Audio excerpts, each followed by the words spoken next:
Olá, meu irmão. E hoje, ó, como falei, vamos ouvir a continuidade do nosso assunto, hein? Então, vamos lá, vamos à conversa de hoje. Agora vamos para outra parte. Falamos agora da parte de estudo, de ensino, de futuro. Agora vamos para o ambiente social da escola. Vamos virar de lado agora a nossa conversa. Nós vamos falar agora sobre a parte social, principalmente para o cristão. É assim, a defesa da fé no ambiente estudantil, os preconceitos, os conflitos que existem dentro da escola, questões relacionadas ao ateísmo e essa coisa toda que está dentro do mundo social da escola. Emerson, você que estudou numa universidade pública com professores de várias religiões, de vários pensamentos diferentes, eu queria que você falasse um pouco pra gente sobre isso. O meu contexto, vamos dizer assim, foi bem suave, sabe, Ariane? Uhum. Porque os meus professores, eles eram majoritariamente cristãos. Alguns não ficavam assim, professando a sua fé, mas você percebia que ele simpatizava com o cristianismo ou já era declaradamente cristão, Uhum. ou católico ou O evangélico. Então, evangélico. eu particularmente não sofri com isso. Mas eu conheço pessoas que sofreram e que sofrem perseguições com professores que não toleram a sua religião. Eu tenho um exemplo da filha do meu pastor aqui, que tinha um professor que estava perseguindo ela e zombando dela por conta da fé. Porque ele era ateu e ele queria, de alguma forma, convencê-la de que o cristianismo ele não era real. E uma coisa interessante é que antes de você tentar provar a sua fé para outra pessoa, você já tem que ter ela bem firmada no seu coração. Porque senão vai acontecer o que ocorre com muitos jovens que entram nas universidades, que é se desviar dos caminhos do Senhor. Basicamente, os cursos eles ocorrem na parte da noite, né? Então a gente passa por um período assim, muito grande de infrequência na igreja, de pouco contato com os irmãos, principalmente os É. jovens. Você não consegue mais estar presente em todas as atividades dos jovens. E aí os seus contatos sociais ficam mais voltados com pessoas do mundo. Não que seja ruim, mas você precisa conviver com o corpo de Cristo. Você precisa estar em contato com o corpo de Cristo diariamente e não com o mundo. Então, quando isso não acontece, aí começa a jogar na sua mente aquelas conversas de que, na verdade, a fé não é isso tudo, de que a Bíblia envolve muitos aspectos filosóficos, tem muita figura de linguagem, nem tudo é real. Aí começa a contrapor com algumas supostas provas científicas e você É. começa a gerar questionamento. Questionamento. Eu passei por isso, Ariane. E eu me recordo que houve uma época que eu tentava unir a teoria da evolução com a criação. E eu comprei, inclusive, lá em Késia, né? Fazer um merchan aí.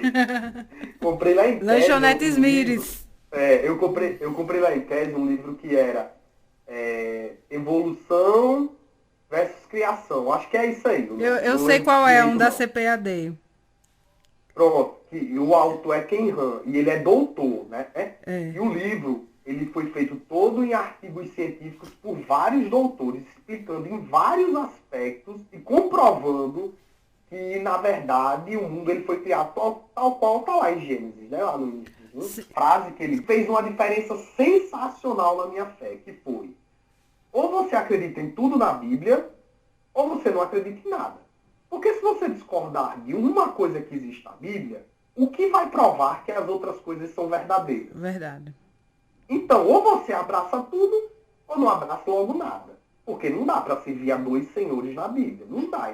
Você falou desse livro, eu me lembrei agora também do professor Adalto Lourenço, vocês que estão aí, que depois quiser procurar no YouTube, tem muito vídeo dele que ele comenta as questões bíblicas à luz da ciência. Ele é um físico, já ele é professor, já trabalhou para a NASA e tudo, então ele tem um currículo científico e ele usa as passagens bíblicas e ele comprova cientificamente o que está escrito na Bíblia. Eu acho que é bem parecido com esse livro aí.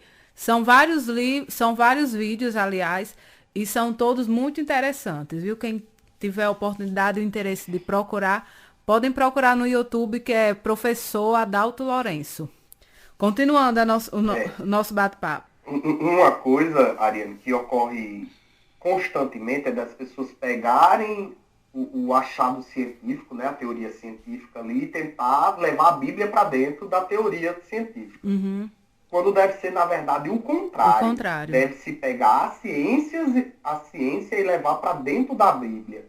E tentar fazer com que a ciência se enquadre na Bíblia. E quando você faz isso, você percebe que o que a Bíblia diz realmente é verdade. Uma vez eu vi um cientista falando, agora eu não me recordo o nome, que quando ele quer descobrir algo novo, ele vai na Bíblia e vê o que a Bíblia diz, aí conforme a Bíblia diz, ele vai lá e Ele começa a vai. fazer as pesquisas dele e ele percebe que realmente era daquele jeito. É sensacional. E você for procurar, você vai ver que realmente a ciência ela vai sobre o ateísmo, ainda dentro do contexto que você tinha falado e dos preconceitos. Eu acho que é uma informação assim, muito útil para os jovens tomar cuidado quando for entrar em uma discussão. Por que eu digo isso? Elas vão acontecer. Pode ter certeza que vai ter alguma discussão de cunho religioso. E se esse jovem que estiver nessa sala de aula não for covarde, e tiver sangue no olho, assim, for nordestino de verdade, ele vai querer discutir. Vai. Só que só vale a pena entrar numa discussão se você tiver domínio Verdade. sobre o que vai ser discutido. Então você vai passar vergonha, o evangelho vai ser envergonhado e o camarada lá vai ter uma argumentação melhor e ele vai ganhar a discussão de você. Não é porque ele está certo, é porque ele tem mais argumentos que você. Então a gente só entra em uma discussão se dominar a discussão para que isso não gere prejuízo. Um outro contexto que eu queria conversar com vocês é sobre a intolerância religiosa. Todo mundo deve ter ouvido falar sobre intolerância religiosa nos últimos dias, principalmente dentro do contexto da menininha, da criança, né? Que acabou abortando, o bebê. Sim, Vocês ouviram falar sobre isso? Passou na sim. mídia nacional. E os cristãos, por mais uma vez, foram rotulados como intolerantes religiosos. Fanáticos, pessoas desequilibradas, perturbadas. E isso me incomoda. E me incomodou muito. Por quê? Porque quem sempre sofreu com a intolerância religiosa foram os cristãos. Os cristãos sempre sofreram com a intolerância religiosa. Um tempo foi chamado de bode, de quadrado, de besta, de que não vive a vida, de que não aproveita as coisas boas do mundo. Nós já fomos chamados de tudo. De Verdade. tudo. E nunca fomos colocados como aqueles que recebem qualquer tipo de preconceito. Então o jovem ele deve estar alerta a isso, porque nós sofremos sim preconceitos religiosos. E é um preconceito mais velado, porque a sociedade ela não enxerga esse preconceito, ela não admite que os cristãos eles sofrem preconceito. Nós somos ridicularizados em relação à nossa fé, em relação aos nossos comportamentos doutrinários, nós somos ridicularizados. Somos ridicularizados até por conta do dízimo, por exemplo, nós somos ridicularizados. E as pessoas não enxergam isso e não querem aceitar isso. Mas enquanto jovens e estando nos bancos da universidade, vocês também vão passar por isso. Vou dar aqui um exemplo, eu vou dizer o nome dele, porque eu sei que muitos conhecem e ele não vai se importar com isso. É Cláudio Rosa, lá de Patu. Sim.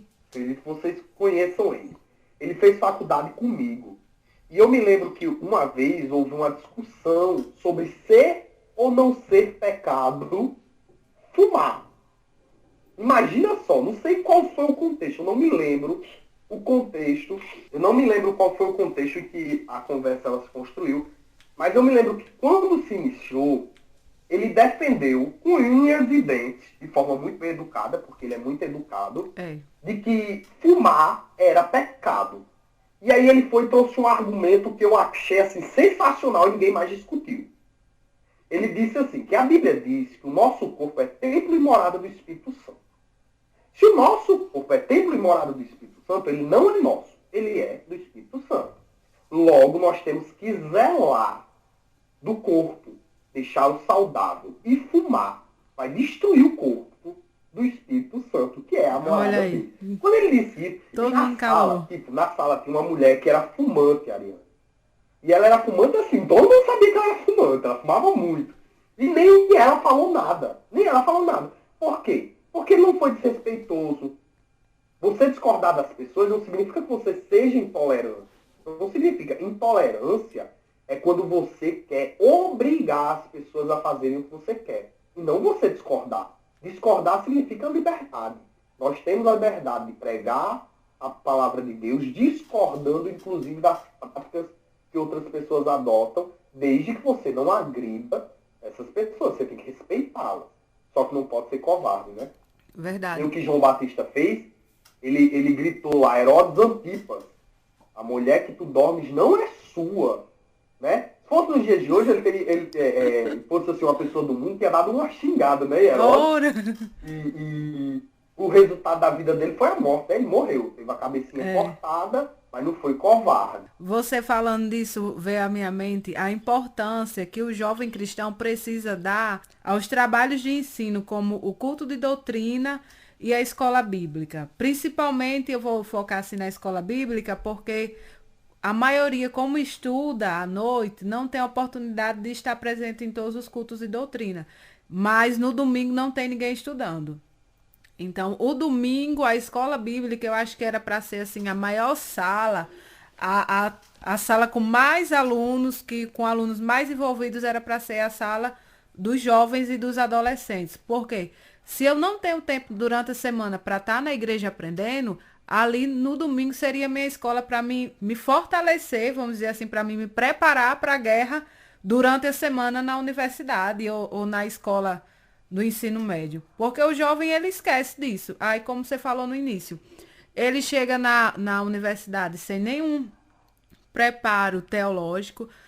O que ele conhece da Bíblia é a história de Davi, a história de Jonas, a história de Daniel na Cova dos Leões. É o que aprenderam na sala infantil, seguem na adolescência e na juventude com aquele mesmo conhecimento bíblico. Eles não têm profundidade, infelizmente, muitos não têm profundidade bíblica para se embasar e entrar em qualquer assunto.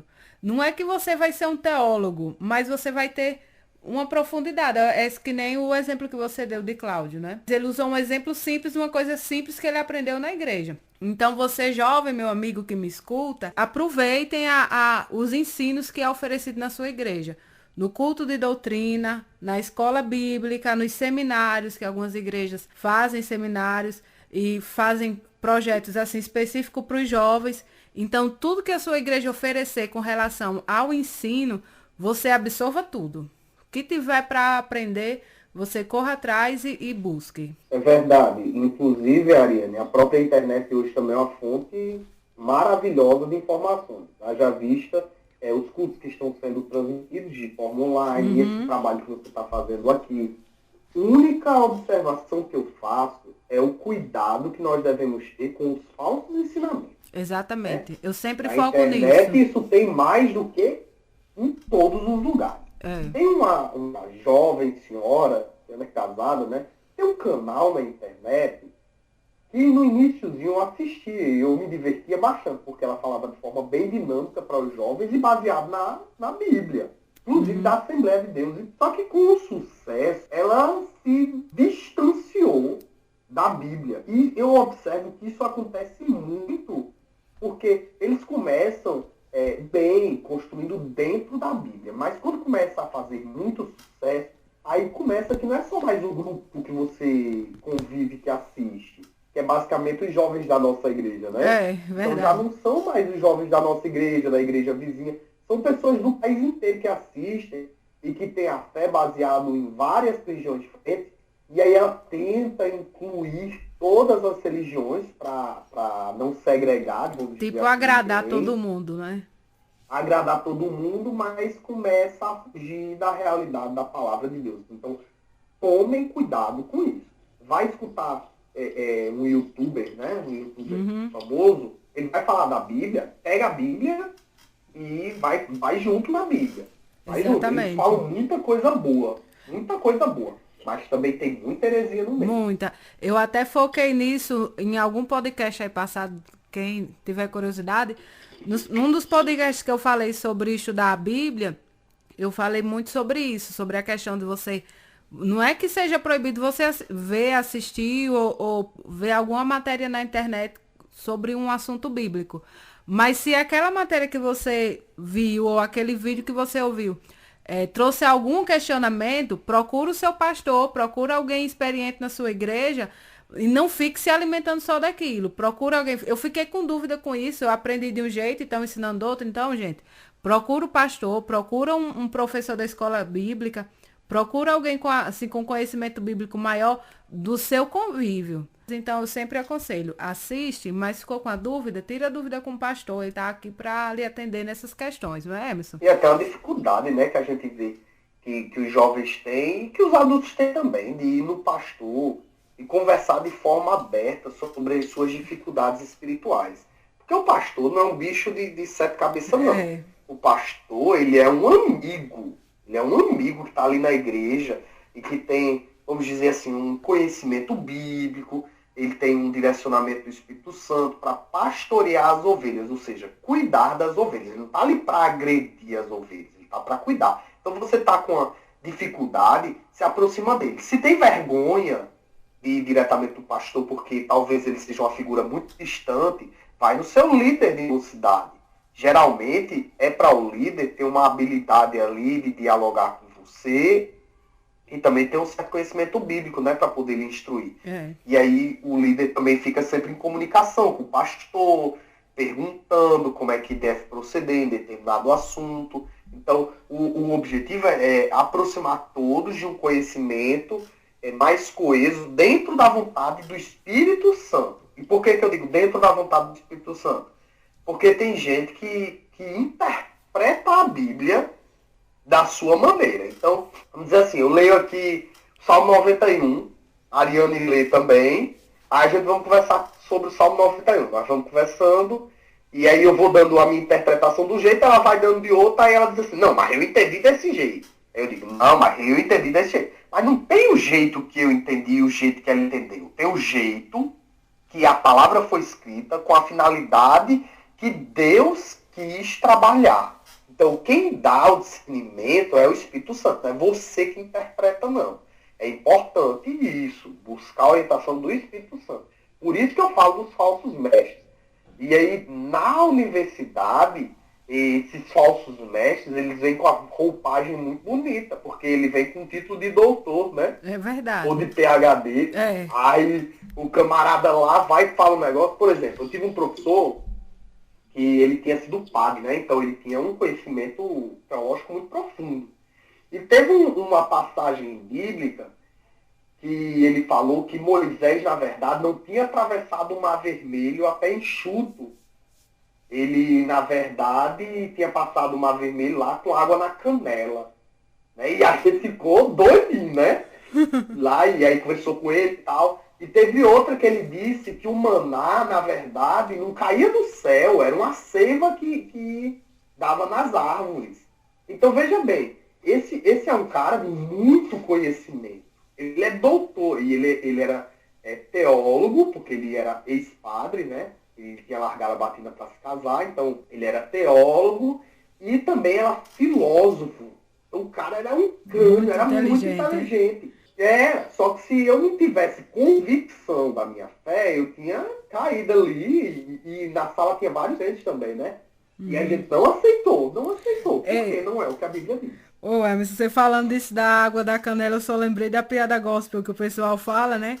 Que eles dizem que o pessoal atravessou o Mar Vermelho com água na canela. Aí tem um irmão muito crente na universidade, diz, oh, glória a Deus, aleluia. Foi aquela alegria. O que é, seu doido? Eles, ora, existe um Deus maior do que o meu que matou o exército egípcio afogado com água na canela.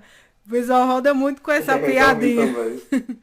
Mas é basicamente isso. Você tem que ter convicção daquilo que você crê, não é? Eu queria que você falasse assim, os conselhos finais, as considerações finais. Então, de forma bem resumida, dentro do que a gente conversou, o meu conselho final é estude, e estude mesmo, para que você possa ser o protagonista da sua história, no âmbito de que você não seja dependente financeiramente de outras pessoas. A gente tem um Deus que tudo pode fazer. Ele pode suprir todas as suas necessidades. Ele pode fazer tudo isso. Mas é interessante termos em mente de que nós podemos buscar de Deus o sobrenatural, aquilo que está longe ao nosso alcance. O que está ao nosso alcance, eu entendo dessa forma. Eu devo lutar para conquistar. Então eu devo estudar, eu devo trabalhar, eu devo dar o meu melhor. E o que é sobrenatural, o que é impossível? A salvação de uma vida, de um familiar, a cura de um enfermo, né? Uma porta de emprego. Isso sim eu vou orar a Deus. Mas o que diz respeito ao estudo, eu tenho que fazer a minha parte. Eu devo fazer a minha parte. Para, inclusive, dar bom testemunho para o mundo. É interessante termos na igreja médicos, advogados, engenheiros. Por que é interessante? Porque essas pessoas vão estar em pontos estratégicos. Olha que sensacional isso. Em pontos estratégicos para anunciar o nome de Deus, para falar do Evangelho. Imagina só, você como um médico, você vai ter a oportunidade de evangelizar outros médicos. Você como engenheiro, você vai ter a oportunidade que talvez o seu João ou a irmã Maria não tem a oportunidade e não consegue alcançar para evangelizar. E você vai ter essa oportunidade. Então, isso é maravilhoso. Deus, ele trabalha com um propósito. Ele abre portas nas nossas vidas para que elas gerem propósitos, para que o nome dele seja eficaz. Então, dê o seu melhor. E outra coisa que eu também acho essencial dizer, seja organizado. Pense no seu futuro financeiro. Não coloque o seu futuro na mão do governo. Tem muita gente que faz isso. Exatamente. Pensa só na aposentadoria e não se organiza financeiramente ao longo da vida. Aí chega lá no finalzinho da vida, não aproveitou nada, não fez uma viagem, não fez nada, porque gastou tudo. Só com besteira. Na maioria das vezes só comida, né? A gente gasta muito dinheiro com comida. Crente é famoso. Mas sejam organizados financeiramente para que vocês possam alcançar os sonhos de vocês. Poupem, se organizem, porque aí vocês vão ver que os sonhos eles vão ficando cada vez mais próximos. Então, eu quero agradecer, né, Ariane, pelo convite. Já deixo de sobreaviso. Se tiver uma outra temática que quiser a minha participação, pode convidar. Fiquei muito feliz em poder falar para vocês nesta noite. Espero que se uma pessoa ouvir esse podcast e for ao encontro do coração, eu acho que já fez toda a diferença. Então, a paz do Senhor para vocês. Fiquem com Deus e um grande abraço. Pronto, eu que agradeço a Emerson. Emerson, né, é uma pessoa que eu convivi na minha juventude, né, Emerson? A gente teve a juventude aqui na igreja. Emerson estudava em Patu e tudo. E como eu estava comentando com Nayara, que é amiga da gente da época, ela dizendo, quem viu Emerson e quem vê Emerson é uma pessoa, um bom marido, Tainá que eu diga, né? Um bom trabalhador, um dono de casa e tudo. E além de tudo, crente, né? Gente, eu não falei no currículo de Emerson, mas ele, além de ser professor, ele também trabalha com os jovens, não é, Emerson? Quanto tempo você trabalhou com jovens? Acho que faz 6 anos que eu trabalho com jovens, em 3 congregações diferentes. Olha, ele já tem a experiência de trabalhar com a juventude da igreja, né? Então, Emerson é essa pessoa, vou dizer assim, capacitada para estar com a gente aqui hoje. Desde já, eu já agradeço. E você que está em casa me ouvindo, pega essas dicas que Emerson nos deu, essas palavras que ele falou e coloquem tudo em prática, porque a nossa intenção é essa, que você venha pôr em prática tudo isso que a gente tem comentado e tem falado aqui. E qualquer dúvida, sugestão, vocês já sabem, podem entrar em contato comigo. O que pudermos fazer, a gente vai estar fazendo por você. E só como dica aqui, eu queria deixar alguns livros para vocês depois pesquisarem, quem gosta de ler. Um livro tem o título Entrei no Ensino Médio e Agora? Como manter a fé dentro e fora da sala de aula, da editora CPAD. Outro livro é O Cristão e a Universidade, que também é da CPAD. Mais um livro da editora CPAD. Vixe, a CPAD vai ter que patrocinar a gente também, viu? Só propaganda da CPAD. Mantendo a fé na universidade. Instruções para a defesa de sua fé no campus universitário. E mais um E a Bíblia tinha razão. Como a ciência comprova os acontecimentos descritos na Bíblia. Vamos ficando por aqui. Por hoje é só. O nosso podcast com convidado é um pouquinho maior, mas são assuntos maravilhosos e que é para o seu crescimento, desenvolvimento pessoal e espiritual. Então, até o nosso próximo podcast. Um abraço e até mais.